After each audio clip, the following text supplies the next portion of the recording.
Life is so unpredictable हे परत एकदा सिद्ध झालं. जे काही काल घडलं ना ते अजूनही मनातून जायला तयारच नाही आहे. म्हणजे काल तर दिवसभर सतत असं वाटत होतं की कुणीतरी सांगावं की ही बातमी खरंच खोटी आहे म्हणून. इंस्टाग्रामवरती एखाद दोन रील अशासुद्धा यायच्या की काहीच नाही झाले दादांना. त्यावेळेस ना अशी सहानुभूती वाटायची. पण नाही, तो शेवटचा दिवस ठरला. म्हणजे काल जे काही घडलं ना ते खरंच खूप जास्त वाईट घडलं. आपण किती काय प्लॅनिंग करत असतो ना आपल्या भविष्याबद्दल, असं करायचं आहे तसं करायचं आहे.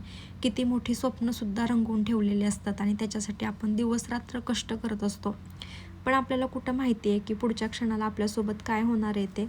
आयुष्य कुठे कधी कसं वळण घेईल ना हे आपण पण नाही सांगू शकत. प्रत्येकाच्या आयुष्यामध्ये असे लहान मोठे किस्से घडतच राहतात. त्यावेळेस आपल्या मनामध्ये विचार येतो की आपण 5 मिनटं उशिरा पोहोचलो असतं तर असं झालंच नसतं, किंवा घरातून बाहेर निघालंच नसतो तर असं पण काहीच झालं नसतं. पण नाही, जे लिखित आहे ना ते होणारच असतं. आपण किती काळ जगतोय ह्याच्यापेक्षा ना आपण कसं जगतोय हे जास्त महत्त्वाचं आहे. माणूस एक सतत चूक करत असतो, ती म्हणजे काय माहिती आहे का, त्यातली मी पण आहे. म्हणजे जे आपल्याकडं नाही ना त्याचाच जास्त विचार करायचा आणि जे आहे ते आपल्यासोबत आहे ना त्याच्याकडे आपण पाहायलासुद्धा तयार नसतो. अशा काही गोष्टी होतात. म्हणजे हे प्रत्येकाचंच आहे.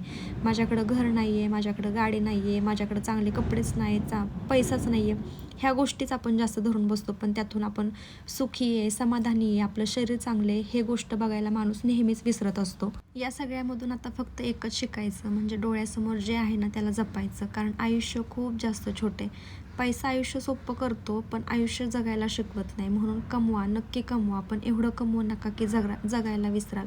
पैसा परत मिळू शकतो पण वेळ आणि माणसं अजिबात नाहीत मिळवू शकत. कळायला वेळ लागतो पण खरंच कळणं खूप जास्त गरजेचं असतं.